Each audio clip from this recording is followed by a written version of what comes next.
বলেন তো আমাদের দুনিয়ার হায়াতটা কয় বছরের? বলতে পারবো? পারবো না। কেন? আমাদের গড় আয়ু 60-62 যাই হোক না কেন, কার আয়ু কতটুকু এটা বলবার দুঃসাহস আজ পর্যন্ত কোন মানুষ দেখাতে পারে নাই। কেন? এই মৌতের মালিক কে? যে বলেন হায়াতের মালিক কে? মৌত দেবার মালিক কে? আপনাকে আমাকে রিজিক দেবার মালিক কে? আপনার আমার যাবতীয় কাজের তৌফিক দাতা তিনি কে? মৌত এমন একটা বিষয়, মৃত্যু এমন একটা বিষয়, আস্তিক নাস্তিক যেই হোক না কেন মানুষ মাত্রই বিশ্বাস করে মৃত্যু আছে, কিন্তু মৃত্যুর কোনো সময় নাই। 60 বছর যদি হায়াত পাই, 60 বছরের হায়াতটাকে সুন্দর করবার জন্য আমার প্রস্তুতির কোনো অন্ত নাই, শেষ নাই। কিন্তু মৃত্যুর পরে আপনার আমার একটা হায়াত আছে, ওই হায়াতটা কি 60 বছরের না আরো বেশি? কত বেশি, কত বেশি? হিসাব করতে যদি আপনি আর আমি বসে যাই, ক্যালকুলেটর কাজে আসবে না।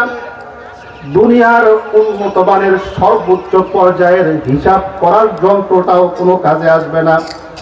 এমন একটা হায়াত মৃত্যুর পরে আপনার আমার আছে না নাই? আছে না? তবে 60 বছরের হায়াতটার মাঝে আমি ভালো থাকবার জন্যে, আমি সুন্দর থাকবার জন্যে, আমি সফল হবার জন্যে কত কত প্রস্তুতি গ্রহণ করছি এবং বিশ্বাস করি প্রস্তুতি ছাড়া কোনো কিছুই সুন্দর হয় না। তাহলে মৃত্যুর পরে আপনার আমার যেই হায়াতটা আসছে, যেই হায়াতের কোনো শেষ নাই, ওই হায়াতের জন্য প্রস্তুতির দরকার আছে না নাই? যেই হায়াত 60 বছরের হবে কিনা এটা নিশ্চয়তা নাই, সেই হায়াতের জন্য যেই প্রস্তুতি গ্রহণ করি তার থেকেও বেশি প্রস্তুতি গ্রহণ করার দরকার না কম? জোরে বলেন, বেশি না কম? বেশি। এবার আপনি আর আমি চোখটা বন্ধ করি, বন্ধ করার পরে চিন্তা করি, আমার সন্তানটার বয়স যখন 4 বছর ছিল, তার জীবনটাতে তাকে সফল করাবার জন্য আমি নিজের থেকেই প্রস্তুতি শুরু করে দিয়েছিলাম। সন্তান KG school, primary school, high school, college, varsity সব শেষ করছে, ক্যাডারও হয়ে গেছে। সন্তান বড় চাকরি করে সফল হয়ে গেছে। সন্তান সমাজের মাঝে প্রতিষ্ঠিত নাগরিক, সন্তান সমাজের মাঝে বড় কোনো লিডার, সন্তান প্রতিষ্ঠিত ডাক্তার, ডক্টর, ইঞ্জিনিয়ার, প্রকৌশলী, যা বানাইতে চাইছি তাই হয়েছে। এবার আপনি চোখটা বন্ধ করে একটু চিন্তা করে দেখেন তো, 60 বছরের হায়াতে তাকে সফল করবার জন্য প্রস্তুতি যথার্থ ছিল না ছিল না? ছিল না? ছিল। প্রস্তুতি কেমন ছিল? যেই সময় তার কাঁধে ব্যাগ উঠবার কথা নয়, মায়ের কোলে বাবার কোলে থাকবার কথা, সেই সময়টায় তার কাঁধের মধ্যে আমি 10 কেজি 5 কেজি বা তার থেকে কম বেশি বই খাতার একটা বোঝা ঝুলিয়ে দিয়েছিলাম না? দেই নাই? দিয়েছিলাম না? যখন কোচিং শুরু করলো, আমি তো আমি, আমার পরে আমার ওয়াইফ, তারপরে তার ভাই, তার বোন, এই স্কুলে কোচিং এ নেওয়া, আবার নিয়ে আসা, বাসায় টিউটর দিয়ে পড়ানো, টিউশনি মাস্টার আসবার পরে তাকে পর্যবেক্ষণ করা, সে চলে যাবার পরে হোমওয়ার্ক ঠিক মতো করো কিনা এটা পর্যবেক্ষণ করা, এই প্রত্যেকটা জায়গায় আপনার আমার চেষ্টা কমতি ছিল না ভালো ছিল? যার ফলে ছেলে সফল হয়েছে, যার ফলে ছেলে কি হয়েছে? সফল হয়েছে। কয় বছরের হায়াত জানি না, হতে পারে গড় আয়ু 62 বছর সে পাবে, আবার হতে পারে 62 দিনও পাবে না, 62 সেকেন্ডও পাবে না, হতে পারে না? পারে না? কিন্তু পরকালের হায়াতটার কি কোনো শেষ আছে? ওই হায়াতটার ক্ষেত্রে আমার সন্তানকে নিয়ে যদি আমি চিন্তা করি, এবার বলেন আমার সন্তান সফল না ব্যর্থ? জোরে বলেন, সফল না ব্যর্থ? সন্তান চাকরি করে, লাখ টাকা বেতন পায়, সন্তান তার পরিবার নিয়ে তার মতো করে সুন্দর আছে। ফজরের নামাজের যখন ওয়াক্ত হয়ে যায়, মুয়াজ্জিনের সুরলিত কণ্ঠে আল্লাহু আকবার, আল্লাহু আকবার, হাইয়া আলাস সালাহ, হাইয়া আলাল ফালাহ। বলেন তো ফজরের সময় মুয়াজ্জিন ডাকে না ডাকে না? জোরে বলেন, ডাকে না ডাকে না? এই মুয়াজ্জিনের ডাকটা শুনবার পরে আমি বৃদ্ধ পিতা মাশাআল্লাহ কনকনে শীতেও ল্যাপটাকে সরাই দিয়া, কম্বলটাকে সরাই দিয়া উযু করে মসজিদ পানে ছুটি। কিন্তু আমার কলিজার টুকরা সন্তান, যাকে সফল করবার জন্য তার 4 বছর থেকেই বা 3 বছর থেকেই তার পিছনে আমি লেগেছিলাম, তাকে সফল বানিয়েছিলাম, তার পরকালের প্রস্তুতি আমি কতটুকু দিলাম একটু ভেবে দেখেন। আজকে আপনি ফজরের নামাজে যাচ্ছেন, কিন্তু সন্তান কম্বল মুড়ি দিয়ে ঘুমায় না, ঘুমায় না, ঘুমায় না, ঘুমায়। কেন ঘুমায়? প্রধানতম কারণ হলো আমি প্রস্তুতিটা যখন নেবার ছিল সেই সময় যথার্থ নিতে পারি নাই, যার ফলে সেও গ্রহণ করে নাই, প্রস্তুতি হয় নাই, যার ফলে সে আজকে যথার্থ ফলাফল পায় নাই। কথা বুঝতে পারছি? খারাপ লাগছে আপনার? খারাপ লাগলেও শুনতে হবে, খারাপ লাগলেও শুনতে হবে, বাস্তবতা। আমরা মাদ্রাসায় পড়াই, তো এই মাদ্রাসায় পড়াইতে পড়াইতে কিছু বাস্তবতা দেখতে দেখতে আমাদের অভিজ্ঞতা খুব ভালোই হয়ে গেছে। কি হয়েছে? সন্তানটা বাড়িতে গেলে ছুটির সময় নামাজ পড়ে না, মোবাইল নিয়ে বসে থাকে, টিভি নিয়ে বসে থাকে, পোলাপানের সঙ্গে আড্ডাবাজি করে, ইত্যাদি ইত্যাদি ইত্যাদি। এই অভিযোগগুলো আমাদেরকে শুনতে হয়। আচ্ছা বলেন তো, আপনি সকালবেলায় যদি পেঁয়াজ আর রসুন খান, দুপুরবেলায় যদি কোরমা পোলাও খান, এরপরে বিকাল বেলায় আপনার পেট থেকে গলা দিয়ে যে ডেকুরটা আসবে, ওই ডেকুরের মধ্যে পেঁয়াজ আর রসুনের গন্ধ থাকবে না থাকবে না? জোরে বলেন না, থাকবে না থাকবে না? তাহলে বুঝে রাখেন, আপনার আমার সন্তানকে সফল করবার জন্য আমি ছোট্টবেলায় যেই ট্যাবলেটটা তাকে খাওয়াইছিলাম, যেই প্রস্তুতি তাকে আমি নেওয়াইছিলাম, ওই প্রস্তুতির মধ্যে নামাজ ছিল? জোরে বলেন, জোরে বলেন, নামাজ ছিল না। ওই যে সকালবেলায় রসুন খাইলো, যে সকালবেলায় পেঁয়াজ দেখাইলো, এখন তো বিকেল বেলায় মাদ্রাসায় থাকা অবস্থায় ওস্তাদের বেতের ভয়ে হোক, বগার ভয়ে হোক, পরিবেশের কারণে হোক, নামাজ ছাড়ে না, তেলাওয়াত ছাড়ে না, আদব ছাড়ে না, কিন্তু যখনই আপনার কাছে ফিরে যাবে তখনই তার ডেকুরটা ওই ছোট্টবেলাটাই আসবে না আসবে না? জোরে বলেন না, আসবে না আসবে না? সুতরাং বলেন, পরকাল কেন্দ্রিক প্রস্তুতির দরকার আছে না নাই? এই প্রস্তুতি যদি যথার্থ না হয় তাহলে নামাজি হওয়া যায়? এই প্রস্তুতি যদি যথার্থ না হয় তাহলে ঘুষ ছাড়া যায়? এই প্রস্তুতি যদি যথার্থ না হয় মিথ্যা ছাড়া যায়, জুলুম ছাড়া যায়, কোনটাই ছাড়া যায় না। হারাম তার মধ্যে থাকেই যদি প্রস্তুতি যথার্থ গ্রহণ না হয়। কথা বুঝছেন না বোঝেন নাই? ধরে বলেন না, বুঝছেন না বোঝেন নাই? তাহলে বলেন, যারা পিতা হই নাই এখনো, তারা ওয়াদা করেন, আপনার সন্তান যখন আল্লাহ পাক রব্বুল আলামিন আপনার ঘরে আপনার কাছে আমানত পাঠাবেন, সেই সময় সন্তানের প্রস্তুতিতে পরকাল কেন্দ্রিক প্রস্তুতি থাকবে না থাকবে না? জোরে বলেন। এই পোলাপান যারা এখনো বিয়ে করে নাই, হাত উঠে বলো, হাত উঠে বলো, হাত উঠে। এই বিয়ে করে নাই, হাত উঠে লেখেন, হাত উঠাও, হাত উঠাও। হ্যাঁ, হাত উঠে। ইনশাআল্লাহ আমার সন্তান যখন আমার ঘরে আল্লাহ তাআলার আমানত হিসাবে আসবে, তার পরকাল কেন্দ্রিক প্রস্তুতিতে আমি কোনো কমতি করব না। এবার যারা পিতা হয়ে গেছেন তারা হাত উঠান। যা করছি করছি, বলেন, যা করছি করছি, যা করছি করছি। ভবিষ্যতের জন্য আমার সন্তানের পরকাল কেন্দ্রিক প্রস্তুতিতে ইনশাআল্লাহ কোনো ঘাটতি করব না। আপনারাই আল্লাহ রাব্বুল আলামিন আমাদের এই ওয়াদাগুলোকে কবুল আর মঞ্জুর করেন, আমিন। আচ্ছা বুঝেন, আমাদের ঘরে আমাদের সন্তানকে পাঠাইছেন কে? জোরে বলেন, কে? আল্লাহ ছাড়া কেউ সন্তান দিতে পারেন? আল্লাহ ছাড়া কেউ সন্তান দিতে পারেন? তাহলে কেউ কেউ যে বাবার দরবারে গিয়ে সন্তান চায়, আছে না নাই? জোরে বলেন না, আছে না নাই? আছে। এটা কি ভুল না সঠিক? তাদের ঈমান ঠিক আছে না নষ্ট হয়ে গেছে? বলেন, সন্তান চাইতে হবে কার কাছে? কার? জোরে বলেন, সন্তান চাবো কার কাছে? কার? আল্লাহ পাক রব্বুল আলামিনের কাছে চাইলেই পাওয়া যায়। আল্লাহ পাক রব্বুল আলামিন বাদ দিয়ে অন্য কোথাও যদি কেউ সন্তান চায়, এই অন্য কোথাও সন্তান দেবার ক্ষমতা আছে? নাই। এই সন্তান যখন চাবো, আল্লাহ তাআলার কাছে কামনা করব, সেই সময় শুধু এটা বলবেন না যে আল্লাহ আমার সন্তান দাও। কি বলবেন? সাইয়্যিদুনা হযরতে ইব্রাহিম আলাইহিস সালাতু ওয়াস সালাম বৃদ্ধ বয়সে এসে আল্লাহ তাআলার কাছে সন্তান চাইছেন না চান নাই? জয়বান না, চাইছেন না চান নাই? তার ওয়াইফটা কি যুবতী ছিল? সেও তো বৃদ্ধা। নিরাশ, সন্তান হবে না, এমন একটা বয়সে উপনীত হবার পরেও আল্লাহ তাআলার কাছে যখন চেয়েছেন, সন্তান পাইছেন না পান নাই? কিভাবে চাইছেন? রব্বানা হাব লানা মিনাস সালিহিন।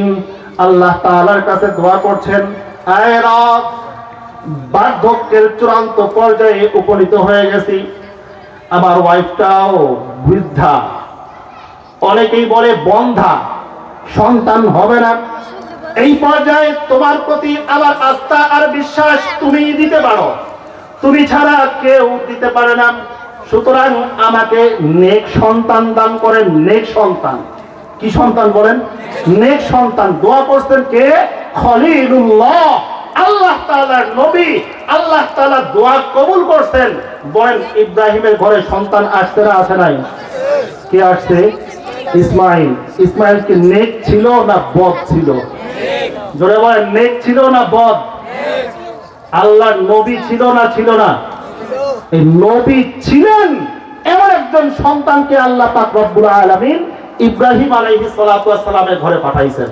আর যদি বলি শুধু সন্তান দেন, সন্তান দেন, তাহলে ওই যে এক বেড়া ফকির রাস্তার মধ্যে ভিক্ষা করতেছিল, তো ভাঙ্গা থালি, ভাঙ্গা জামা কাপড়, বটতলায় বসে ভিক্ষা করে, মানুষে ভিক্ষা দিয়ে যাইতেছে। তো এই সময় তার পায়ের মধ্যে ব্যথা। এখন চিন্তা করতেছে, ইস, যদি একটা ঘোড়া থাকতো তাহলে আজকে আর পায়ে হেঁটে বাড়িতে ছাড়া রাখতো না। তখন সে দোয়া করা শুরু করছে। দোয়া কি? দোয়া, এক ঘোড়া দিলা দে রে রাম। হিন্দু ছিল, হিন্দু রামের কাছে চাচ্ছে, এক ঘোড়া দিলা দো রে রাম। আয় রাম, আমাকে একটা ঘোড়া দিয়ে দাও, আমাকে একটা ঘোড়া দিয়ে দাও। এই সময় ওই পাশ দিয়ে এক বেটায় যাচ্ছিল ঘোড়ার পিঠে চড়ে। এখন তার ঘোড়াটা ছিল মাদি, সন্তান সম্ভাবা। এই বটতলায় আইসা এর বাচ্চা হয়ে গেছে। ঘোড়া কি হয়ে গেছে? বাচ্চা হয়ে গেছে। ঘোড়ার যখন বাচ্চা হয়ে গেছে, এখন কি করবে? এই বাচ্চা ঘোড়া হারা নিয়ে যাওয়া যাবে না, সেও উঠতে পারবে না, কারণ সে তো স্বামী মানুষ, ভাবলা মানুষ। কারণ এই ছোট্ট ঘোড়ার বাচ্চা শব্দ ভূমিষ্ঠ, এটারে কোলায় নিয়ে কেমনে যায়? এখন দেখে বটতলায় বসে রয়েছে কে? ফকির। রামের কাছে কি চাইছে? ঘোড়া। রামের কাছে কি চাইছে? ঘোড়া। এখন ওই মনিব বলছে, ওই ধনবান ব্যক্তি বলছে, আসছে, इसको কাঁধ में उठा लो। এই ঘোড়ার বাচ্চাটাকে কাঁধে উঠায় নাও। কোথায় উঠে নিবা? কাঁধে উঠায় নাও, তোমার একটা কাজে আসবে। এখন ধমক খাইয়া এই ঘোড়ার বাচ্চা কাঁধে নেয় আর রাস্তা দিয়ে হাঁটে। হাঁটতে হাঁটতে বলে, উল্টা সামজ সামঝিলি রাম। রাম, তোর কাছে চাইলাম একটা ঘোড়া আমি চড়বার জন্য, কিন্তু তুই আমাকে ঘোড়া তো দিলি, এমন এক ঘোড়া সে চড়ছে আমার কাঁধে। কথা বলছেন না বোঝেন নাই? কথা বলছেন না বোঝেন নাই? তার মানে কি? রাম কি দিতে পারে নাকি? আবার রাম দিতে পারে? দেখে জোরে বলেন, দেখে আল্লাহ। এটাকে গল্প বললাম বোঝাবার জন্য যে আমরা যখন সন্তান চাবো, কামনা করবো আল্লাহ তাআলার কাছে, ওই সময় সন্তান শব্দের সঙ্গে নেক এক করবার দরকার আছে না নাই? কেন আছে? আল্লাহ তো সন্তান দিবেন, চাইলে দিবেন। আমাদের একই আছে, আল্লাহই দেয়, অন্য কেউ দেয় না।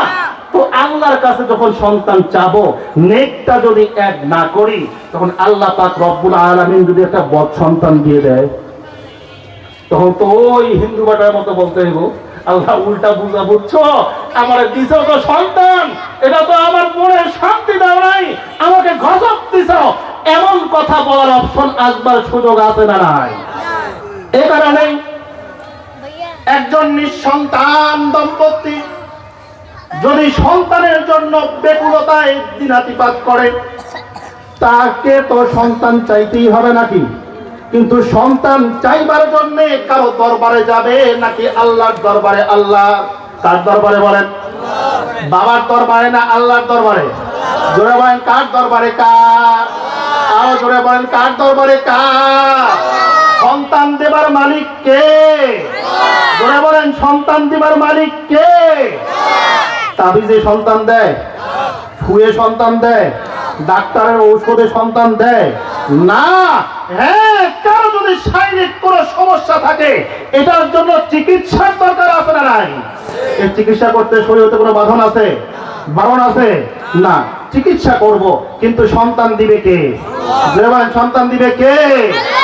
সন্তান চাইবার জন্য আল্লাহ পাক রব্বুল আলামিনের কাছে যখন দুহাত প্রসারিত করব, ভিক্ষার জবান দিয়ে দিল দিয়ে যখন আল্লাহ তাআলার কাছে চাইব, বলবো রব্বানা হাবলানা মিনাস সালিহিন, রব্বানা হাবলানা মিনাস সালিহিন।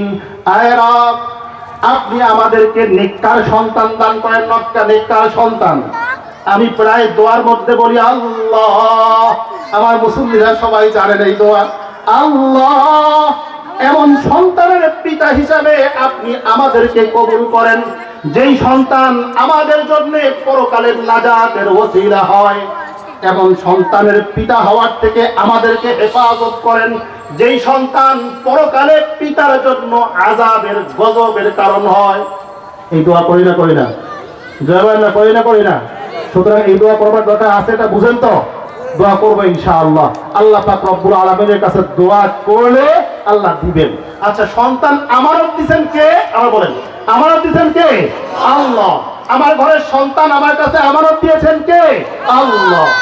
আচ্ছা বলেন তো, এই সন্তানটার প্রতি আমার যেই দরদ আর মায়া, তার থেকেও আমার রব, আমার মালিকের মায়া আর দয়া বেশি না কম? জয়া বলেন বেশি না কম? কেমনে বেশি একটু বুঝাই। সন্তানটা বড় হয়ে গেছে, যথার্থ প্রস্তুতি পায় নাই, তো বখাটে হয়ে গেছে, নামাজ পড়ে না, বখাটে ছেলেদের সঙ্গে ঘুরে, এটা করে সেটা করে। মা গোসা করছেন, রাগ করছেন, পিতা ধমক দিছেন, ঘরের মাঝে খাবারটা বন্ধ করে দিছেন। এমন ইতিহাস আপনার আমার সমাজে আছে না নাই? আছে না? সন্তান উল্টাপাল্টা করলে বাপ মায় বকে না বকে না? আচ্ছা, এবার চিন্তা করেন তো, যেই জমিনটার মধ্যে চলছি, এই জমিনের মালিককে, যেই জমিন থেকে গ্রহণ করা আলো বাতাস আপনি আমি ভোগ করছি, আমার জীবনটা দিয়ে আছে, এই আলো বাতাস পানি এগুলোর মালিককে? আল্লাহ। নামাজ পড়ি নাই একদিন দুই দিন না, বহুদিন নামাজ পড়ি নাই, আমার বয়স 40-45 পার হয়ে গেছে, বা বালাগতের পরে কয়েক বছর অতিবাহিত হয়ে গেছে।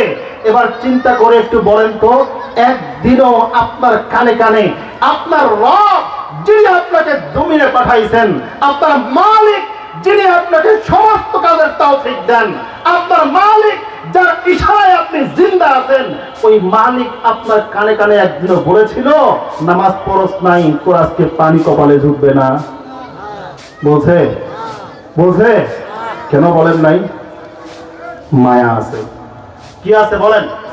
জোরে বলেন কি আছে? কি মায়া আছে, যার ফলে এত এত নাফরমানি করবার পরেও আল্লাহ পাক রব্বুল আলামিন তার বান্দাকে পাকড়াও করছেন না, বান্দাকে পাকড়াও করছেন না, বরং সুযোগ দিয়ে রাখতেন, যদি ফিরে আসে, যদি ফিরে আসে, যদি ফিরে আসে, যদি ফিরে আসে, এই সুযোগ দিয়ে রাখছেন।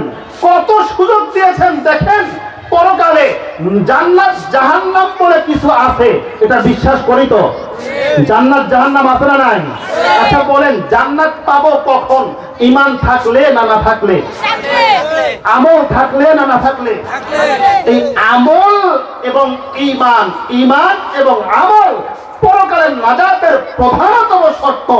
আল্লাহ পাক রব্বুল আলামিন ওই যে শুরুতে বলছিলাম প্রস্তুতি, আপনার ঈমান আর আমল যেন যথার্থ হয়, এই প্রস্তুতি আল্লাহ পাক রব্বুল আলামিন আপনার আমার জন্মের আগেই করে রাখছেন। সুবহানাল্লাহ, সুবহানাল্লাহ বলেন।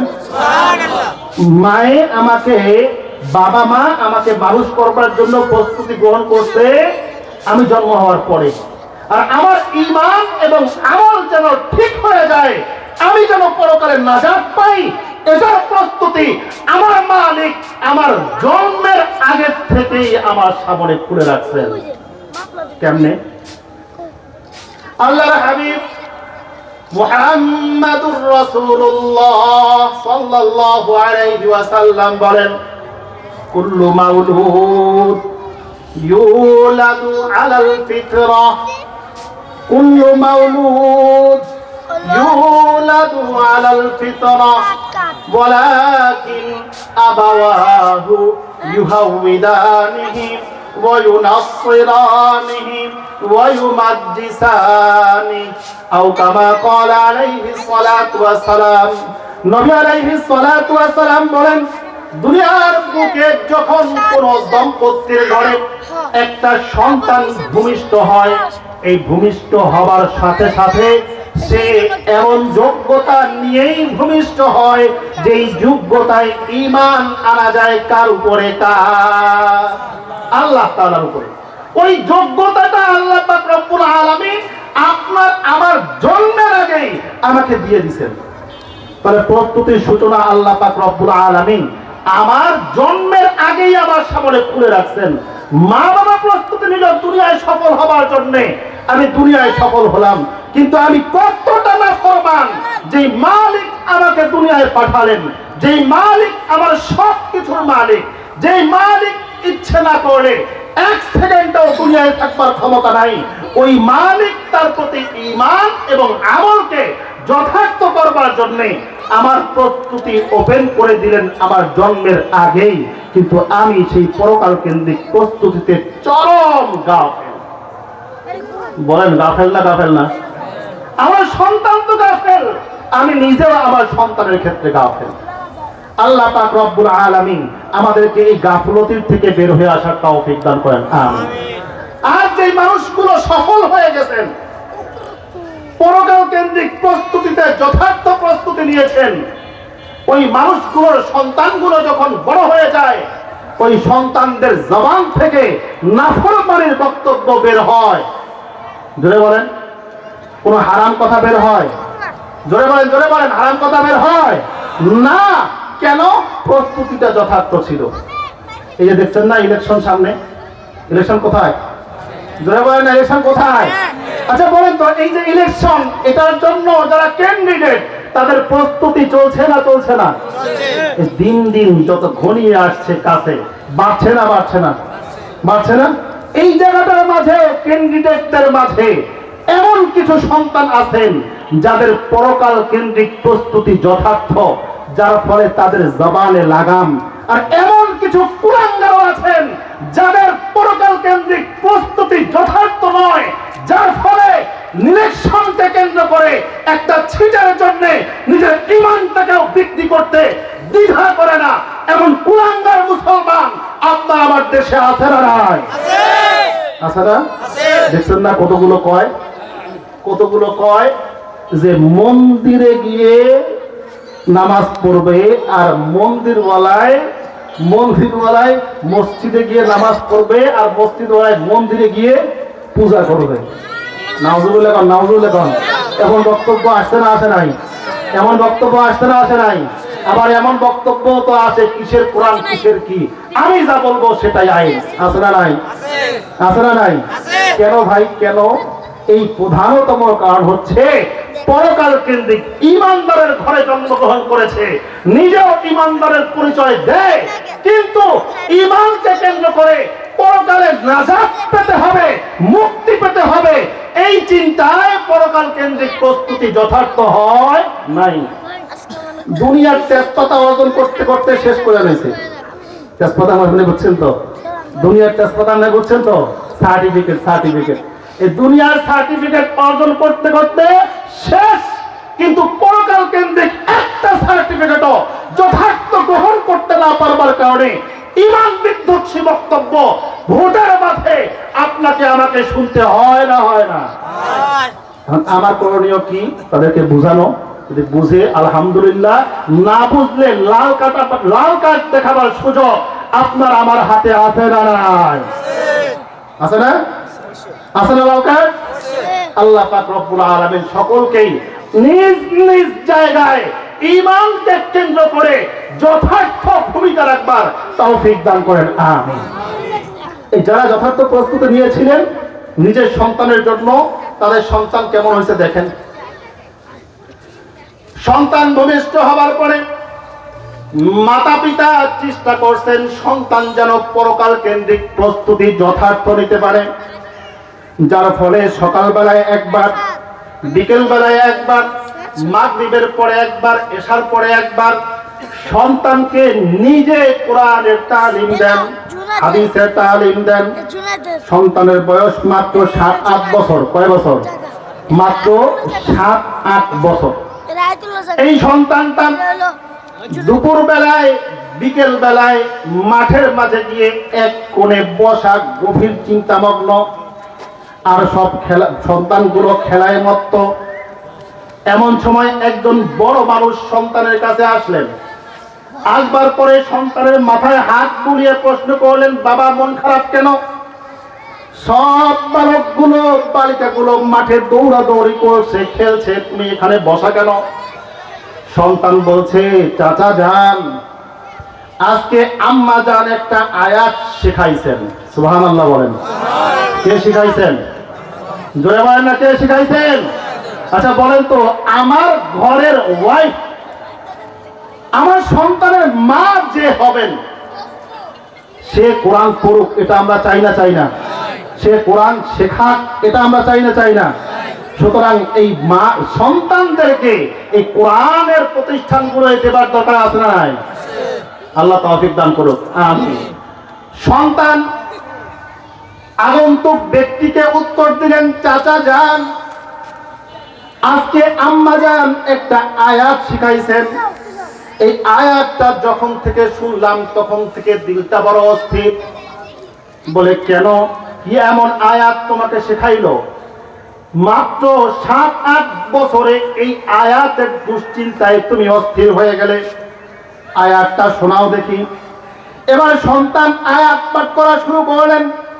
আম্মা জান আমাকে আজকে শেখালেন, আফা হাসিবাতুম আন্নামা খলাকনাকুম আবাসা ওয়া আন্নাকুম ইলাইনা লা তুরজাউন। আল্লাহু আকবার বলেন। একটা মাত্র আয়াত, একটা মাত্র আয়াত। আয়াতের ওজনটা কতটুকু সন্তান কি বুঝলেন একটু চিন্তা করেন। 7-8 বছরের একটা বালক এই আয়াত তার ভারে, আয়াতের দুশ্চিন্তায় খেলা বাদ দিয়ে মাঠের কোণে বসা। অর্থ কি? অর্থ কি? আল্লাহ পাক রব্বুল আলামিন বলছেন, আফা হাসিবাতুম, তোমরা কি ধারণা করছো, আন্নামা খলাকনাকুম আবাসা, আমি তোমাদেরকে এমনি এমনি সৃষ্টি করছি, ওয়া আন্নাকুম ইলাইনা লা তুরজাউন, আর তোমরা আমার কাছে ফিরে আসবে না। ব্যাখ্যায় বলতে পারি, বিচার হবে না, জান্নাত জাহান্নাম নাই, এগুলো কি তোমরা মনে করছো নাকি? এই আয়াতটা শুনবার পরে আমার দিলটা বড় অস্থির, আমি বড় দুশ্চিন্তাগ্রস্ত। আগন্তুক বলছেন, বাবা যান, ছোট্ট বালক তুমি, এটা নিয়ে এত দুশ্চিন্তা কেন? কি বলছেন? ছোট্ট একটা বালক তুমি, এটা নিয়ে তোমার এত দুশ্চিন্তা কেন? এইবার বালকটি উত্তর দিল, আল্লাহ আমাদের ঘরে ঘরে এমন সন্তান দান করেন, আমিন আমিন। বালক উত্তর দিচ্ছেন, আল্লাহ পাক রব্বুল আলামিনের কাছে যেতেই হবে, যাওয়া ছাড়া কোনো উপায় নাই।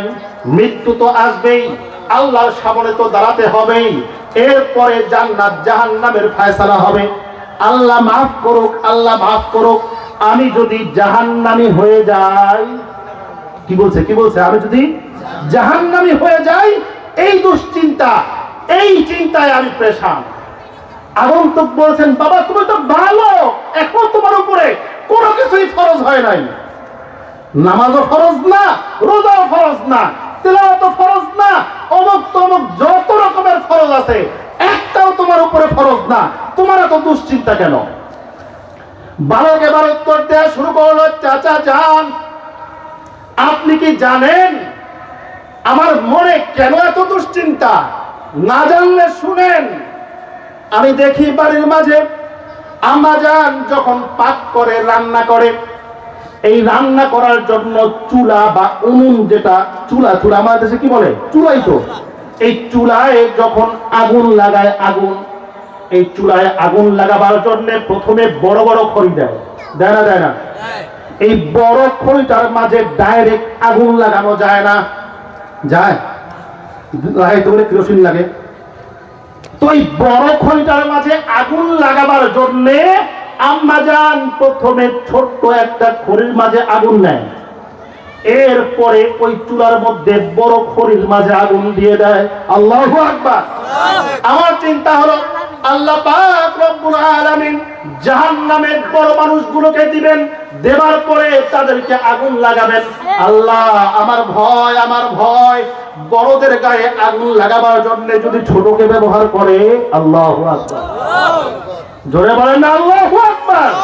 আচ্ছা বলেন তো, এই যে একটা প্রস্তুতি পরকাল কেন্দ্রিক, মাতা পিতা ছাড়া সম্ভব হয়েছে?